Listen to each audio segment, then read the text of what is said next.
ओम नमो भगवते वासुदेवाय नमो नमः। दोस्तों, सनातन परंपरा में जिस कार्तिक मास के शुक्ल पक्ष की देवोत्थान या फिर कहें तो देव उठनी एकादशी पर श्री हरि अपनी योग निद्रा से जागते हैं और उसमें शादी विवाह जैसे जो मांगलिक कार्य होते हैं उसकी शुरुआत हो जाती है।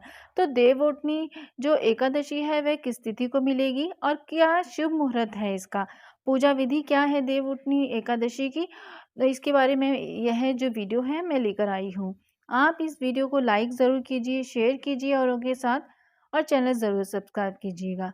तो दोस्तों, हमारी सनातन परंपरा में एकादशी तिथि भगवान श्री हरि विष्णु की पूजा के लिए बहुत ही ज़्यादा शुभ मानी जाती है और लेकिन इसका महत्व तब और भी ज़्यादा बढ़ जाता है जब यह कार्तिक मास के शुक्ल पक्ष में पड़ती है और देव उठनी या फिर देवोत्थान एकादशी के नाम से भी जानी जाती है।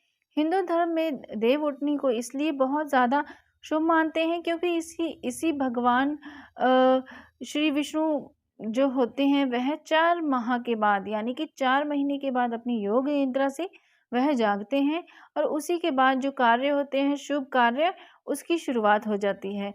तो आइए देव उठनी एकादशी की पूजन विधि क्या है जानते हैं, शुभ मुहूर्त क्या है और इसका जो धार्मिक महत्व और इसके ज़रूरी नियम जिन्हें पालन करना जिसका बहुत ही ज़्यादा आवश्यक होता है, उनकी हम चर्चा करते हैं। देखिए, देवउठनी एकादशी का जो शुभ मुहूर्त है वह देखा जाए तो देवउठनी एकादशी 22 नवंबर रात्रि 11:03 से शुरू हो जाएगी दोस्तों और 23 नवंबर रात्रि 9:01 पर यह समाप्त होगी। उदय तिथि के अनुसार जो देवउठनी एकादशी है वह 23 नवंबर को मनाई जाएगी और इस व्रत का जो पारण है वह अगले दिन यानी कि 24 नवंबर को सुबह 6:51 से 8:57 के बीच किया जा सकता है।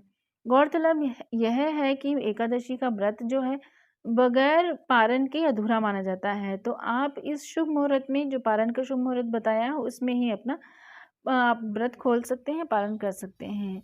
इसकी पूजा क्या कैसे की जाती है? देवउठनी एकादशी पर भगवान श्री विष्णु का आशीर्वाद पाने के लिए व्यक्ति को प्रातः काल सूर्य उदय से पहले उठकर स्नान कर लेना चाहिए।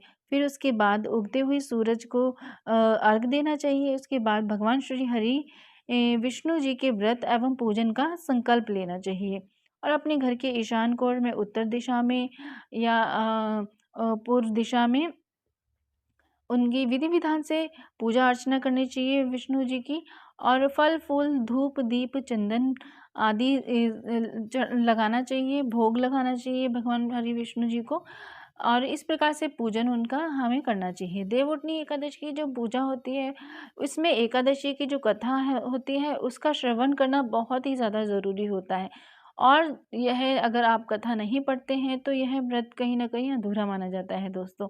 इसलिए एकादशी की जो व्रत कथा होती है उसे ज़रूर सुनिए या पढ़िए, किसी भी माध्यम से आपके कानों में जो एकादशी की कथा होती है वह जानी चाहिए। और सबसे पहले सबसे अंत में श्री हरि और माता लक्ष्मी जी की हमें आरती करनी चाहिए। अधिक से अधिक लोगों को इस व्रत और पूजन का जो होता है वह प्रसाद बांटना चाहिए और हिंदू मान्यता के अनुसार एकादशी का जो व्रत होता है बगैर पारण के अधूरा होता है और अधूरा माना जाता है, इसलिए व्रत के अगले दिन शुभ समय में पारण ज़रूर कर लीजिए। मैं समय बता चुकी हूँ दोस्तों। देखिए, एक अचूक उपाय यह है देवउठनी एकादशी पर कि आप विष्णु भगवान की कृपा चाहते हैं तो देवउठनी एकादशी वाले दिन व्यक्ति को भगवान श्री विष्णु के सामने घी का दीपक जलाना चाहिए और उसके बाद पूरे घर आंगन छत या मुख्य द्वार जो होता है मेन गेट उस पर भी दिया ज़रूर रखना चाहिए और ऐसा करने से देवउठनी एकादशी के दिन घर में देसी घी का अगर आप दीपक जलाते हैं तो आपके घर में हमेशा सुख शांति और सौभाग्य दोस्तों बना रहता है। तो ये बहुत छोटी सी एक तरीके से बात है, उपाय है, लेकिन अगर आप यह करते हैं तो आपको बहुत बड़े बड़े उपाय करने की आवश्यकता नहीं पड़ेगी। ये छोटा सा ही उपाय आपके जीवन में चमत्कार लेकर आएगा दोस्तों। तो ये छोटी सी जानकारी आपको अच्छी लगी प्लीज़ वीडियो को लाइक कीजिए, औरों के साथ ज़रूर शेयर कीजिए, चैनल सब्सक्राइब करके बेल आइकन ज़रूर प्रेस कीजिए। आगे जानकारी लाती रहूँगी। ओम नमः शिवाय, जय माता दी।